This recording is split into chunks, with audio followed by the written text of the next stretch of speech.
Hello আসসালামু আলাইকুম viewers, welcome to anise kitchen. আমি আজ আপনাদের সুজির হালুয়া তৈরি করে দেখাবো।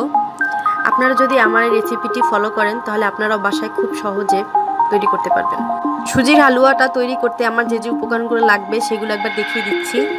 এখানে আমি 500 গ্রাম পরিমাণ সুজি নিয়েছি 250 গ্রাম পরিমাণ চিনি নিয়েছি, 1 কাপ পরিমাণ নারকেল বাটা, এখানে 4 চা চামচ পরিমাণ পাউডার দুধ নিয়েছি 3টি এলাচ এবং পরিমাণ মতো লবণ এবং ঘি নিয়েছি। এবার রান্নায় চলে যাই। আমি এখানে চুলায় একটি পাতিল বসিয়ে দিয়েছি। পাতিলটি গরম হয়ে এলে এখানে আমি ঘি দিয়ে দিচ্ছি। ভিউয়ার্স, আমি বাটিতে যে ঘি নিয়েছিলাম সেটা 3 ভাগের 2 ভাগ আমি এখন দিয়ে দিচ্ছি, আর 1 ভাগ আমি পরে ইউজ করব। ভিউয়ার্স, আমার ঘিটা গরম হয়ে এসেছে। এবার আমি সুজিটা ঢেলে দিব। সুজিটা দিয়ে দিচ্ছি। ঘিয়ের মধ্যে সুজিটাকে ভালোভাবে ভেজে নিতে হবে। আমি অনেকক্ষণ ধরে ভাজবো, কারণ এটা গোল্ডেন কালার না হওয়া পর্যন্ত আমি ভাজতেই থাকবো। এটা ভাজার সময় আপনারা চুলার আঁচটা একদম মিডিয়াম লোতে রাখবেন, না হলে এটা পুড়ে যেতে। এটা ভাজার সময় অবশ্যই অনবরত নাড়তে হবে, এটা যেন কোথাও দাগ লেগে না যায়, এটা ভালোভাবে খেয়াল রাখতে হবে। দেখুন, আমার এটি ভাজা হয়ে গেছে এবং একটা গোল্ডেন কালার এসেছে। এটা আমি 8 থেকে 10 মিনিটের মতো ভালোভাবে ভেজে নিয়েছি। এখন চিনি দিয়ে দিব। অ্যাড করছি চিনি।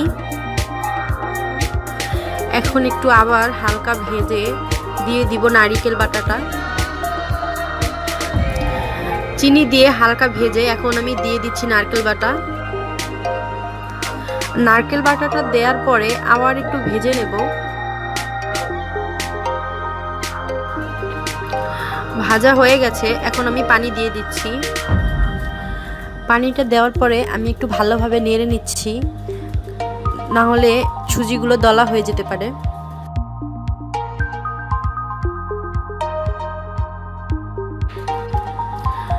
আমি এখানে 3টি এলাচ দিয়ে দিচ্ছি।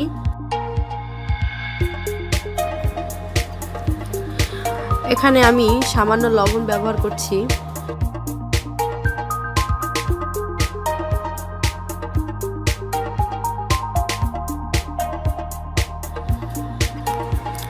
এখানে আমি 4 চা চামচ পরিমাণ পাউডার দুধ দিয়ে দিয়েছি।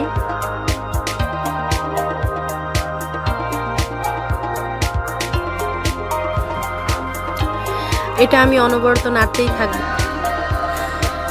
আর এটা অবশ্যই চুলার হিটটা মিডিয়াম লোতে রাখতে হবে।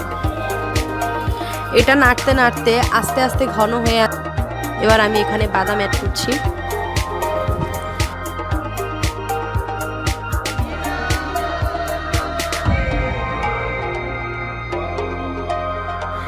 দেখুন ভিউয়ার্স, পানিটা একদম শুকিয়ে গেছে এবং সুজিটা ঘন হয়ে এসেছে। এখন সেই অবশিষ্ট রাখা ঘিটা আমি এখন দিয়ে দেব। ঘিটা দিয়ে এটা আমি ভালোভাবে নেড়ে সুজির সাথে মিশিয়ে নেব।